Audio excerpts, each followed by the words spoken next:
여러분 안녕하십니까? 백운기입니다. 주말 잘 보내셨습니까?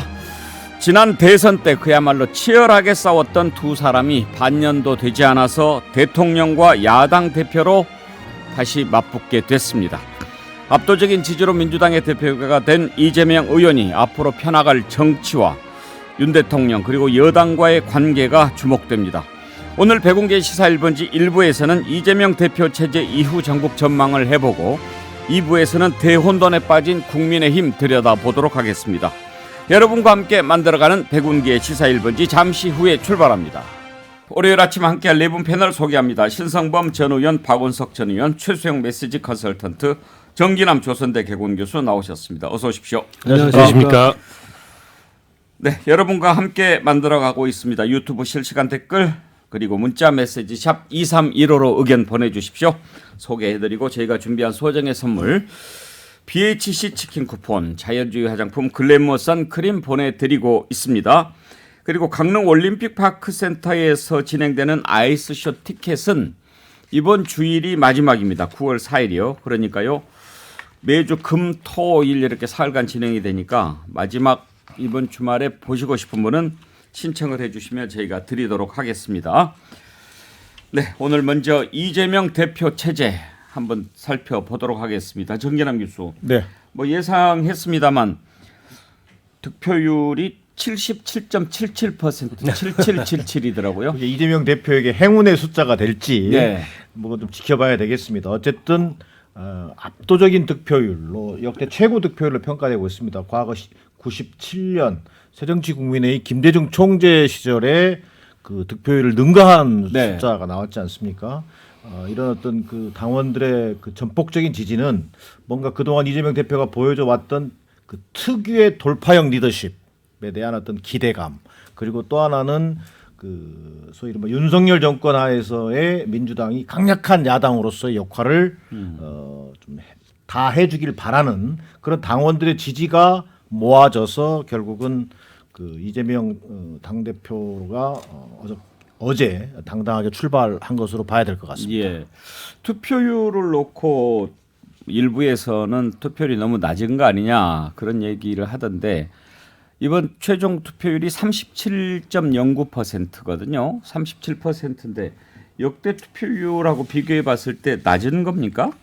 역대에 비하면 그 최근 그 21대 국회에서 벌어진 뭐 전당대회라든가 또 대선 후보 경선이라든가 이런 일련의 과정들을 볼 때는 투표율이 낮은 건 분명합니다.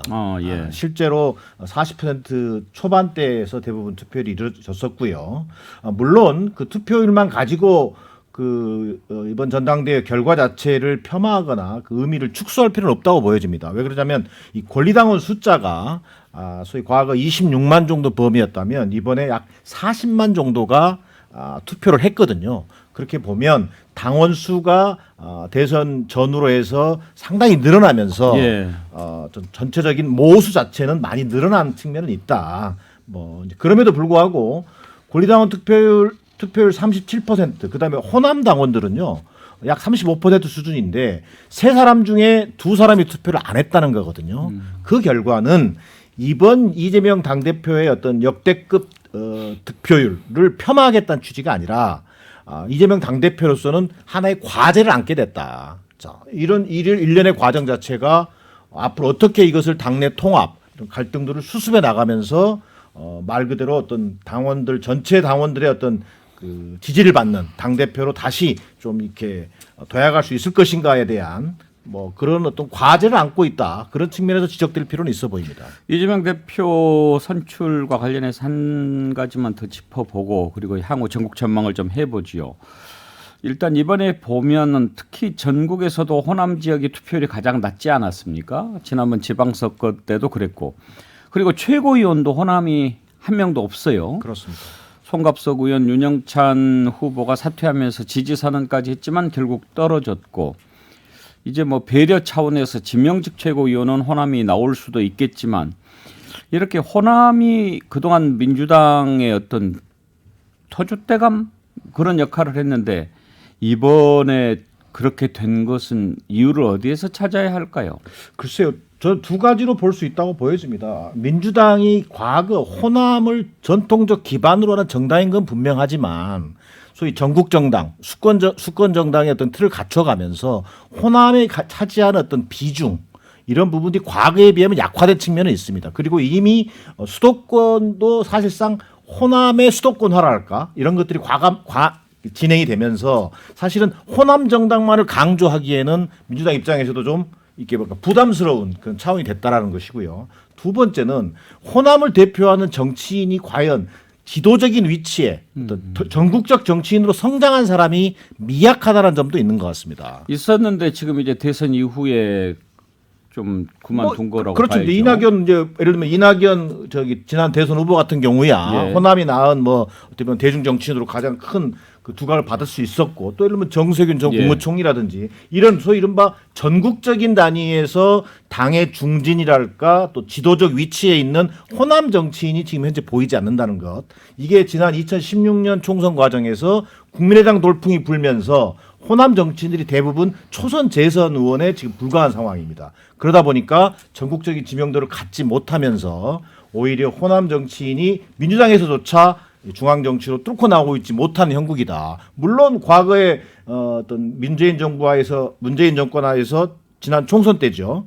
영입됐던 양양자 최고위원 같은 예. 경우는 뭔가 좀 영입 과정에서부터라든지 전국적인 어떤 스토리를 갖는 인물로 부각되면서 최고위원에 당선된 적은 있습니다만 그런 한계를 좀 보여주는 것 같습니다. 신성범 의원, 만약에 국민의힘 전당대회를 했는데 대구가 투표율이 가장 낮았다. 그렇게 됐다면 어떻게 생각할까요?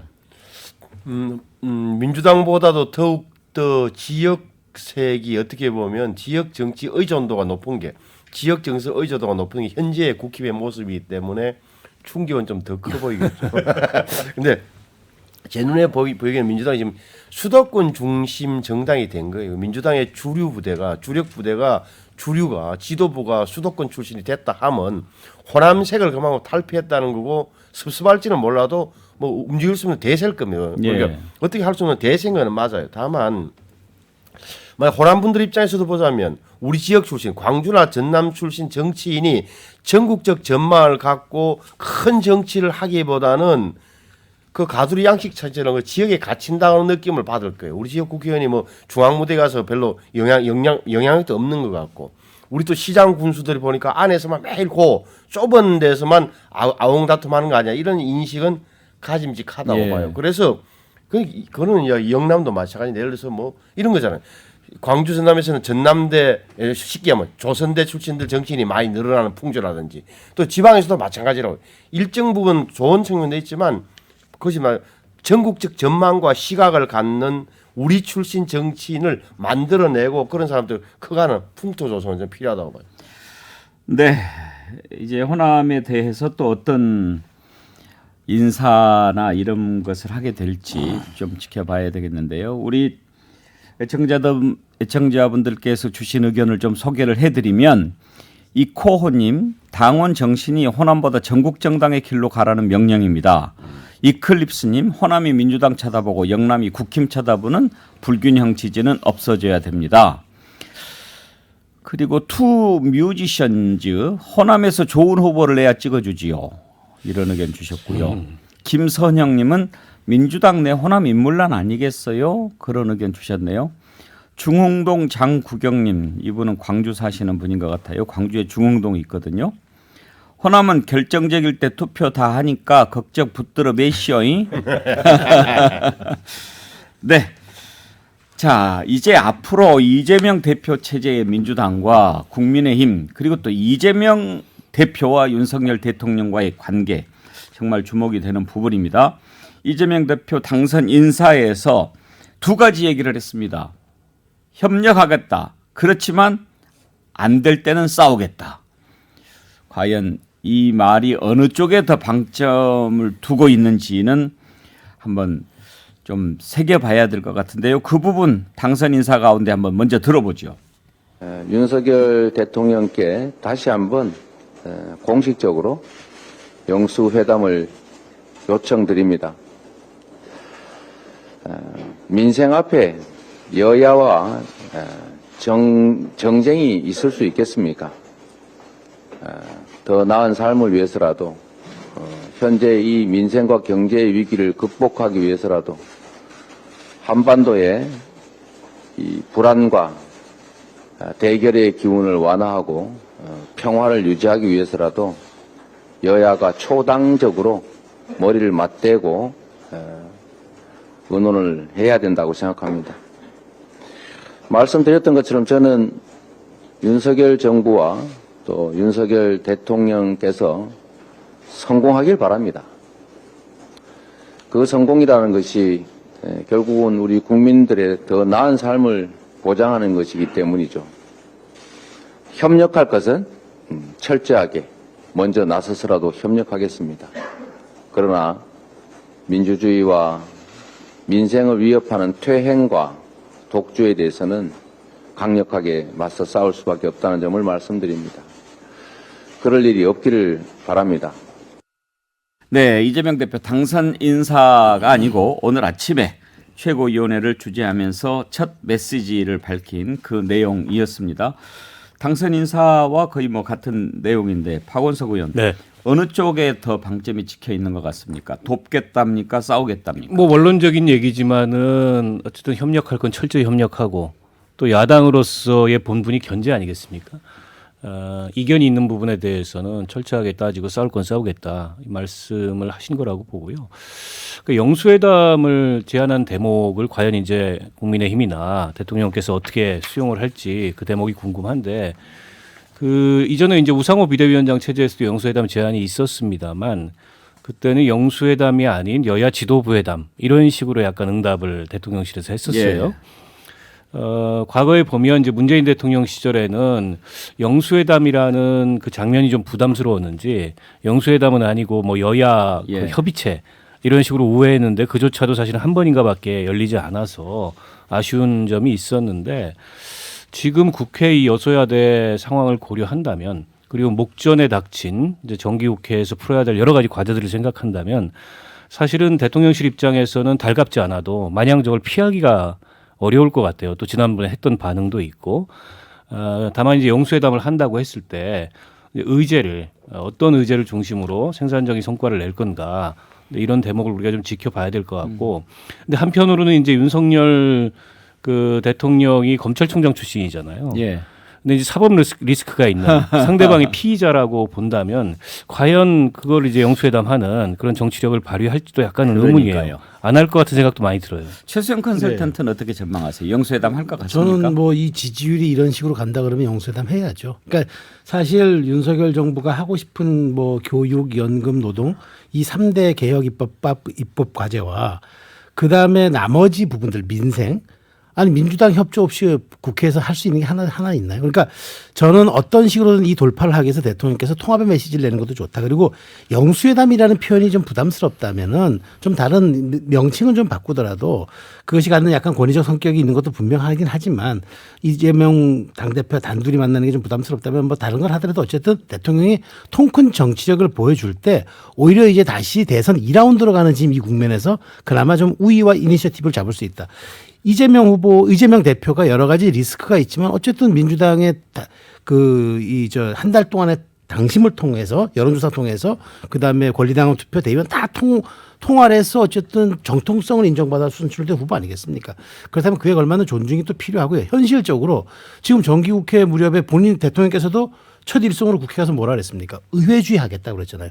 의회주의의 첫 발걸음은 강력한 상대가 있는 야당과 협치하는 것 아니겠습니까? 그러면 저는 그때 국민이 박수 쳐줄 거라고 봐요. 오히려 지금의 이 난국을 돌파하는 정치적 국면 돌파 카드도 여야 영수회담 저는 모양새 나쁘지 않다고 생각합니다. 근데 이제 신성범 의원 우리가 영수회담이라는 표현 너무 옛날 표현이고 잘 안 쓰려고 합니다만은 이재명 대표가 그렇게 얘기를 했으니까 그런데 역대 이렇게 대통령들과 야당 대표들 간의 만남을 보면 꼭 야당 대표는 1대1로 하자고 그러고 대통령은 좀 부담스러우니까 그냥 다른 정당 대표들 좀 섞어서 만나려고 하고 그러는데 이번에는 영수회담 할 것 같습니까? 아니면 또 그와 함께 1대1로도 할 것 같습니까? 굉장히 부담스러울 겁니다. 대통령 입장에서는 지금 최수영 컨설턴트 말씀하신 게 원론적으로 맞는 이야기인데 무엇을 주고 받을 것인가에 대한 나름의 합의가 굉장히 이건 정치 고도의 정치 행위이기 때문에 사전에 사실은 다 왔다 갔다 해야 돼요. 어느 정도까지 이야기를 하고 합의문은 나중에 대변인이 발표할 때 어떻게까지 딱 사실은 사전에 준비가 되지 않으면 보십시오. 두 분이 만났는데 양쪽 진영의 두령이 수령이 왕초가 쉬운 말로 만났는데 잘 되면 둘이 손잡고 나와서 되겠지만 만에 하나 삐끗하면 완전한 결별로 가고 전투 모드로 바로 들어갈 텐데 그걸 감내할 수 있겠는가 하면 굉장히 준비를 많이 해야 돼요. 그러니까 이거는 사실은 이제 정무수석 이쪽에 비서실장 천준호 의원하고 이진복 수석 간에 왔다 갔다 하고 당의 사실 고참들까지도 몇선까지도 물밑에서 왔다 갔다 해야 겨우 성사될 수 있는 부분이다라고 저는 봐요. 사실 이제 어제 발표에서는 당선 인사에서는 협력하겠다라는 것을 좀 강조를 했거든요. 그런데 이제 오늘은 다시 이제 공식적으로 영수회담 요청한다. 민생 앞에 여야와 정쟁이 있을 수가 있겠느냐. 하지만 퇴행과 독주에 대해서는 강력하게 맞서 싸울 수밖에 없다. 정진환 교수 말하자면 이제 이런 걸 뭐라고 해야 될까요? 당근 채찍은 좀 적절한 건 잘 모르겠고 그런 거예요. 화전 양면 전술 같은 예, 거죠. 예. 근데 그만큼 이제 이재명 대표에게도 경선 과정은 꽃길이었지만 이제부터 남은 건 오로지 가시밭길밖에 없거든요. 예. 이걸 헤쳐 나가야 된단 말이에요. 그런 의미에서 이른바 투쟁과 어떤 그 협조라고 하는 이런 양쪽의 입장을 다 얘기하신 걸로 봐야 될 것 같고요. 저는 뭐 이재명 대표의 영수회담 제안은 그 성사 가능성을 떠나서 지금 현재 우리 코로나로 피폐해진 민생, 그다음에 또 글로벌 경제 위기에 직면한 어떤 이런 나라 상황 이런 것들에 비춰 본다면 여야가 따를 수는 없는 거거든요. 그리고 야당으로서 뭔가 이 정권을 견제할 건 분명히 견제해야 되지만 야당도 국정 운영에 어떤 절반의 책임을 지고 있는 것만은 분명하다. 그런 자세를 놓치지 않고 있다는 점에서 이재명 그 당 대표가 일성으로 영수회담을 제안한 것은 저는 시적절했다고 본다. 예. 그리고 또한 여기에 대해서 윤석열 그 대통령이 형식이 어떤 형식이든 간에 여기에 화답하는 모양새를 보여주는 것이 결국은 윤석열 대통령의 국정 운영에도 하나의 동력을 만들 수 있는 저는 계기가 될 거라는 점에서 오히려 윤석열 대통령의 지금 탈출구를 이재명 대표가 지금 일정 부분 그 출구를 만들어주고 있다고 볼 필요가 있다고 저는 보여집니다. 많은 분들이 의견을 주셨는데 재미있는 두 분만 한번 좀 소개를 하겠습니다. 솔콩님이요. 윤석열 대통령 영수회담 성사되면 지지율 10% 점프할 겁니다. 영수 김님. 이 제안은 대통령실에서 먼저 하는 게 이 상황에서는 맞지 않는가요? 그런 의견 주셨는데 박원석 의원. 만약에 그랬다면 정말 대박이죠. 그렇죠. 사실은 뭐 축하합니다. 대통령실에서 한번 만납시다. 예, 대통령실에서 먼저 할 수도 있는 상황이라고 봅니다. 앞서 지지율도 말씀이 있으셨고 무엇보다 지금 취임 111일인데요. 111일 동안에 그 대통령실 내부나 여권 내부가 일종의 자중질환에 지금 휩싸여 있는 상황 아니겠습니까? 그 탈출구가 필요한 거죠. 그 탈출구를 여야 협치해서 찾는다면 모양새도 저는 좋고 또 자연스럽고 그럼으로써 뭔가 국정 운영에 대한 이제 국민의 관심이나 지지를 환기할 수 있는 그런 국면 전환이 될 수 있다고 보는데 아직까지는 지금 반응이 없어요. 그래서 대통령실이 어떤 반응을 보일지 일단 좀 궁금한 상황이고요. 예.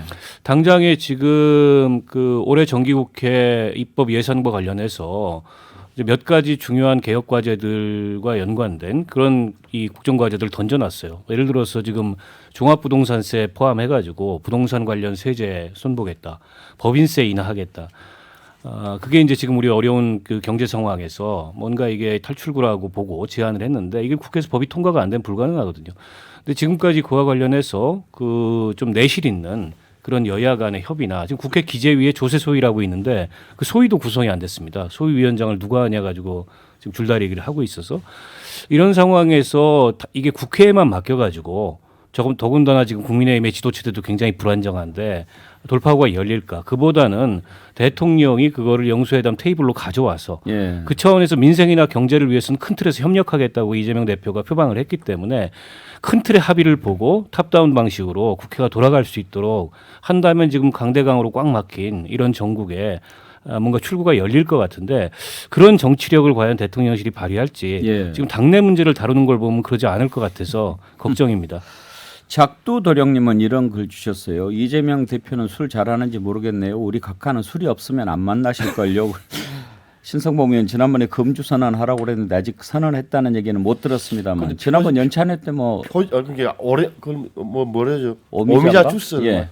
근데 뭐 조심하지 않겠습니까? 그 정도 이야기가 들어갔으면 제가 볼 표정이나 이런 것도 좀 달라져서 기대를.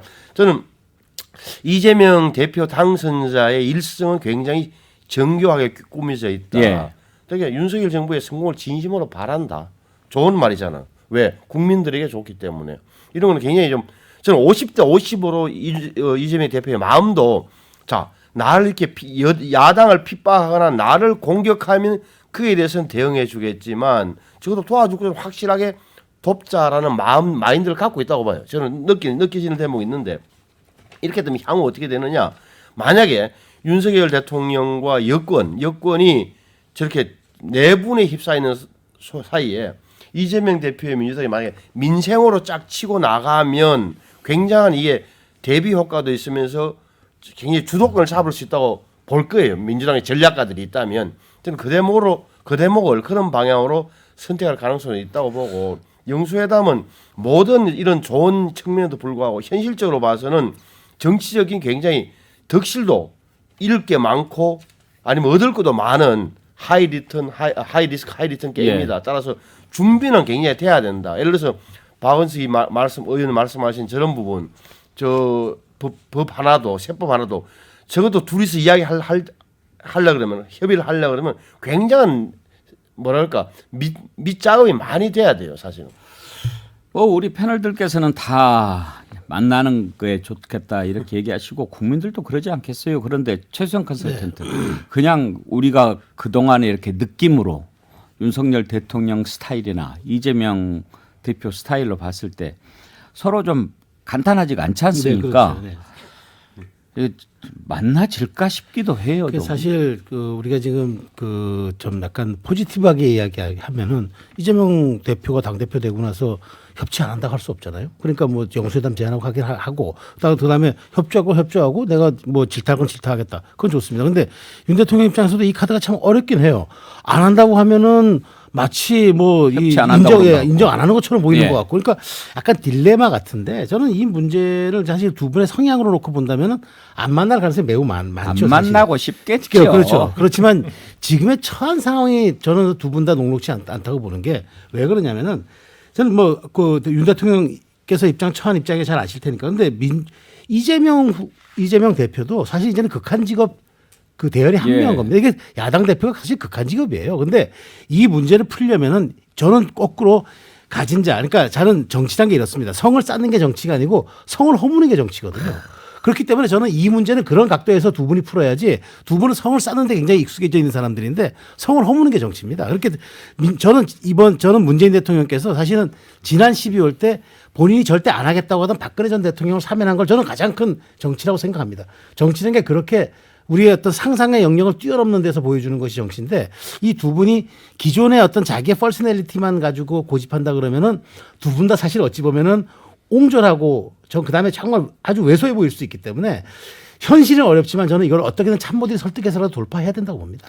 정치는 성을 쌓는 게 아니고 성을 허무는 허무는 게 거다. 정치입니다.